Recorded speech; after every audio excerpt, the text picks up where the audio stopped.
Yeah. Roar!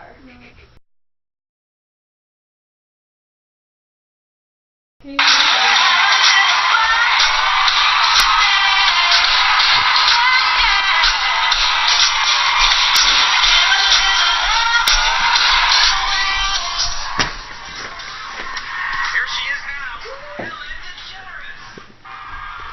Hello there, and welcome to the Ellen DeGeneres Show. My name is, well, didn't you know?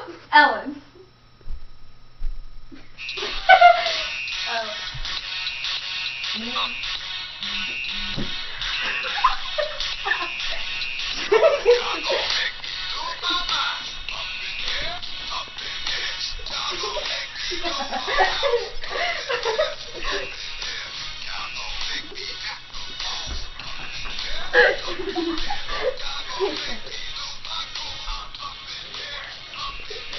It's okay. Recently, there's been a lot of buzz about Harriet and a heroic cutie named Beowulf saving the beloved mead hall. Saving the beloved hall from what you may ask? From the monsters who dwell in a swamp miles away from Harriet, by the name of Grendel and his mother, Respucia. Ain't that a doozy? Now, before we get into all of that good stuff, my good friend is here to talk about her now.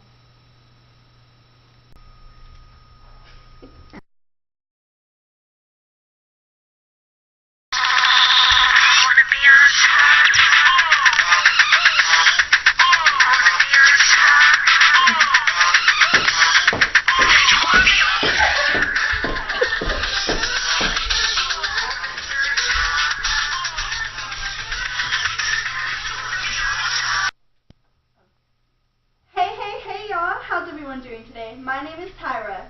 Duh! I've got a very special guest for you guys today. We all know the latest drama taking place at the moment, now don't we?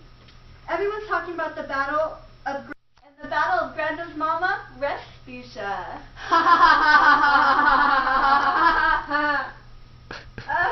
Okay. Now listen up, y'all. There's no need to make fun of this lovely lady's name. I have a big 5-headed forehead too. And I was a supermodel, for crying out loud. Don't ever let nothing define you.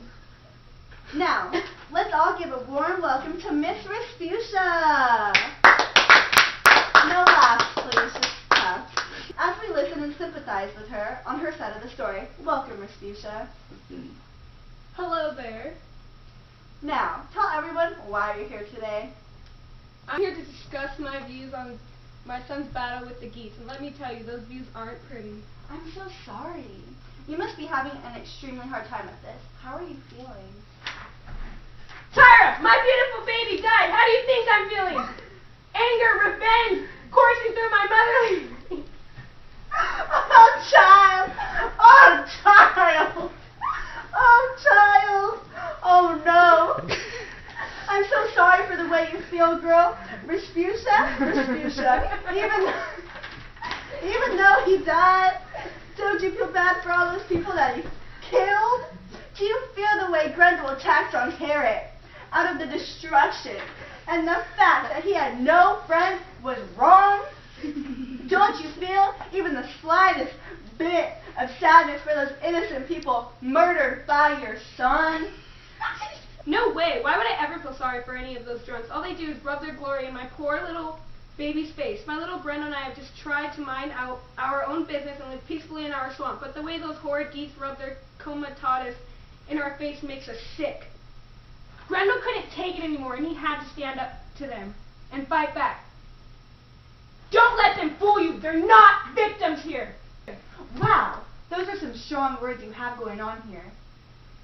Oh, please. I'm going to be interviewed on Oprah later today, and I'll be discussing my views on my own battle against the geese. Then everyone will understand just how touchy a mama's monster can be. Dang, Mama, you go! You go, girl, you go. I wish we could hear more of your perceptions of this tragic battle, but unfortunately, we're all out of time. Best of luck with your new interview. Thank you, Tyra. Someone's finally listening to me and understands that just because my son and I are ugly monsters, we still have feelings. Looks aren't everything. Well, they do help. Please tune in next week for the new makeover.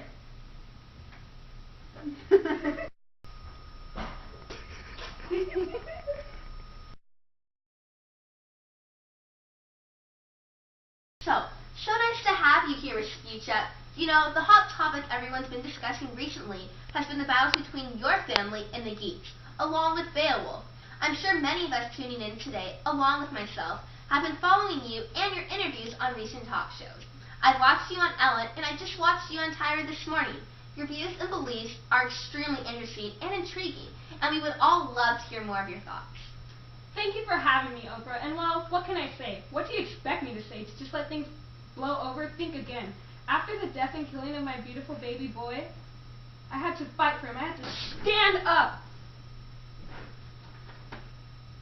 I had to stand up for him and let Beowulf and the Geats know what they did was wrong. The Anglo-Saxons are extremely concerned with glory, revenge, and war as a way of life. I mean, I just used those same simple principles that are accepted in their day-to-day life and applied it to my situation. That's funny you say that. It's almost as if the tables have turned. I mean, you've been the victim all along? That's how I look at it. I'm just trying to get everyone to view the battle I fought against Beowulf and the Geats in the same way I do. The Geats drove me to this. They drove me to the battle in the Hera along with the battle in my home, my swamp. I see how you might feel fighting back was the right thing to do.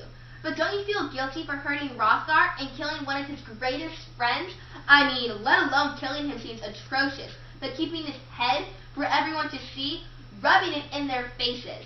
How do you justify those acts? Okay, let's not forget about my baby, Grendel. His arm was hung in the Hera for all to see after having it ripped off by that atrocious Beowulf. And you know what, Oprah? I don't care how Hrothgar felt. We are enemies, and that's what he gets. I should have killed Beowulf if only that boy was with the rest of the men in the mead hall. He would have been an unsuspecting victim. He would have been one of the warriors who died. He just got lucky. Well. Alright, but you never answered the question about the head of a shear. How do you explain it? It's a sign of glory. The Anglo-Saxons live for that type of thing. I wasn't going to just kill him and throw him in the swamp. That would be an absolute waste. I knew Hrothgar would come back for me, after my attack on Hera, so I put the head out there for him to see. Not only was he in my territory now, but I decided I might as well give him a fair warning. But Rasputia, honey, you lost your battle.